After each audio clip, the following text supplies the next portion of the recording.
Hi friends, welcome to my channel. ఈరోజు నేను చేసిన రెసిపీ ఆనియన్ పకోడీ. చూడండి ఎంత బాగుందో, చాలా బాగుంటుంది.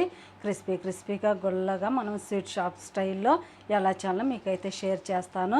చూడండి ఎంత బాగుందో. రండి వీడియోలోకి అయితే వెళ్ళిపోదాం. ఎలా చేయాలనో మీకైతే షేర్ చేస్తాను. కావాల్సిన ఇంగ్రీడియంట్స్ అన్నీ చూపిస్తాను. చూడండి, నేనైతే 1/4 కిలో ఎర్రగడ్డలు అయితే తీసుకున్నాను. ఉల్లిపాయలు అంటారు కదా, ఇవి ఈ విధంగా కట్ చేసుకోవాలి. సన్నగా ఉండాలి, పొడవుగా ఉండాలి. నేనైతే చూడండి 1/4 కిలో అయితే కట్ చేసుకున్నాను. ఇందులోకి కొన్ని పచ్చిమిర్చి, కొద్దిగా అయితే కరివేపాకు, పచ్చి కరివేపాకు తీసుకోవాలి. కొత్తిమీర, పుదీనా అయితే తీసుకున్నాను. ఇందులోకి అయితే ఒక పెద్ద బౌల్ నిండా 1/4 కిలో అయితే శనగపిండి అయితే తీసుకున్నాను. ఇప్పుడైతే ముందుగా ఇలాంటి ఒక పెద్ద పళ్ళాన్ని తీసుకొని మనం ఇందులోకి శనగపిండి వేసుకుందాం. ముందుగా ఫస్ట్ శనగపిండి వేసుకోవాలి.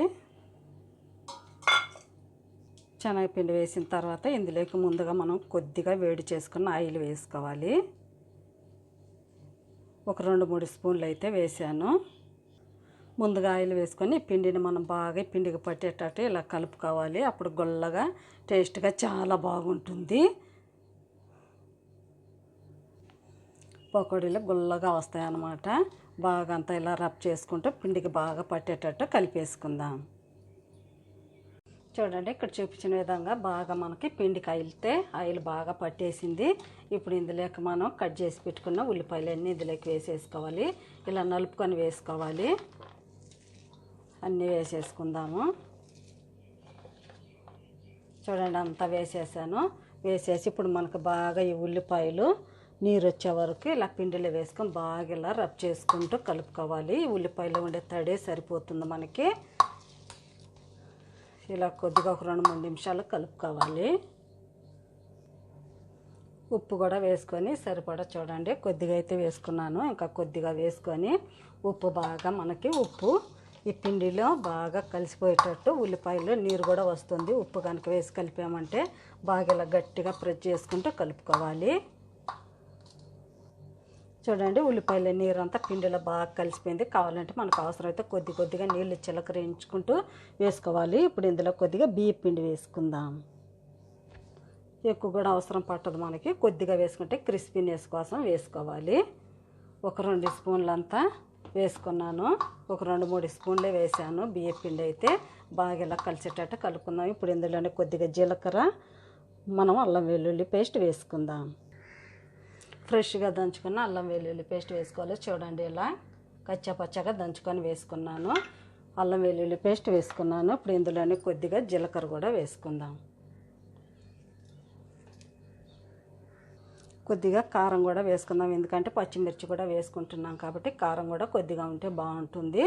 చూడండి, స్పూన్తో 1 స్పూన్ కారం అయితే వేసాను. కొద్దిగా చిటికెడంతా పసుపు వేసుకోవాలి.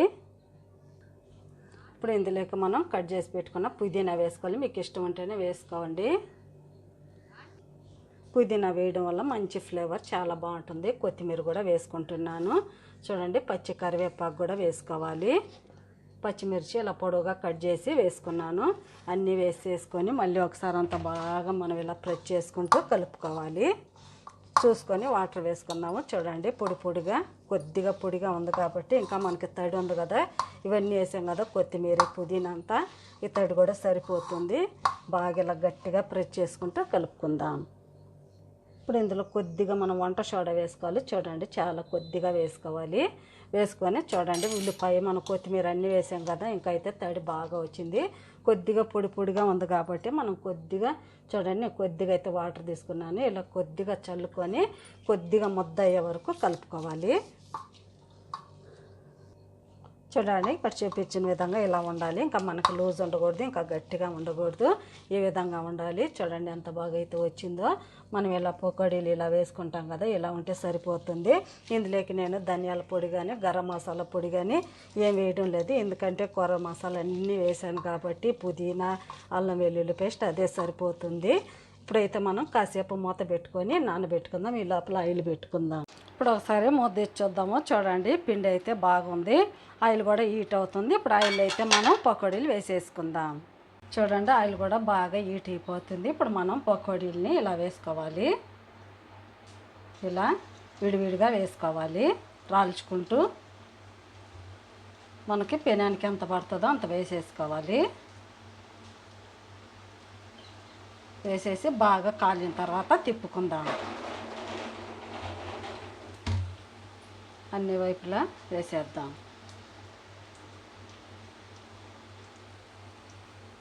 ముద్దలు ముద్దలుగా వేయకూడదు, చూడండి ఇలా విడివిడిగా వేసుకోవాలి. బాగా కాలిన తర్వాత తిప్పుకుందాం. కొద్దిగా కాలిన తర్వాత ముందుగా మనం చిన్న ఇలాంటి స్పూన్ పెట్టుకొని తిరగేసుకోవాలి. మంచి కలర్ అయితే రావాలి. చూడండి కొద్దిగా అయితే ఫ్రై అయింది కదా, ఇంకా మంచిగా ఫ్రై అవ్వాలి. అటు ఇటు తిప్పుకుంటా ఫ్రై చేసుకుందాం. చూడండి ఇంకా అయితే ఫ్రై అవుతుంది. ఇంకా కొద్దిగా మంచి కలర్ వచ్చిన దాకా తిప్పుకుందాం. చూడండి ఇంకొద్దిగా కలర్ వచ్చే వరకు ఫ్రై చేసుకుందాం. చూడండి ఇక్కడ చూపించిన విధంగా ఇలా మంచి కలర్ అయితే రావాలి. క్రిస్పీగా అయితే బాగా ఫ్రై అయిపోయింది. ఇప్పుడు ఈ స్పూన్ తీసేసి మనం పెద్ద గెంట ఒకటి పెట్టుకొని ఇప్పుడు ఇవన్నీ తీసేసుకొని ఇంకొక ప్లేట్లోకి వేసుకున్నాం. మంచి గమగమలాడుతూ మంచి స్మెల్ అయితే వస్తుంది. చూడండి ఎంత బాగుందో. ఇప్పుడు ఇంకొక ప్లేట్లోకి చూడండి నేను ఒక ప్లేట్లోకి టిష్యూ పేపర్ వేసి పెట్టాను. ఇప్పుడు అన్నీ ఇందులోకి అయితే వేసేసుకుందాం. మనం ఎక్స్ట్రా ఏమన్నా ఆయిల్ ఉంటే టిష్యూ పేపర్ అంతా పీల్చేసేసుకుంటుంది. చూడండి కలర్ కూడా ఎంత బాగుందో. అన్నీ ఇందులోకి వేసేసుకుందాం. చూడండి ఎన్ని అయితే వేసేసాను. ఇంకా మిగతాయి కూడా మనం ఇదే విధంగా ఫ్రై చేసుకుందాం.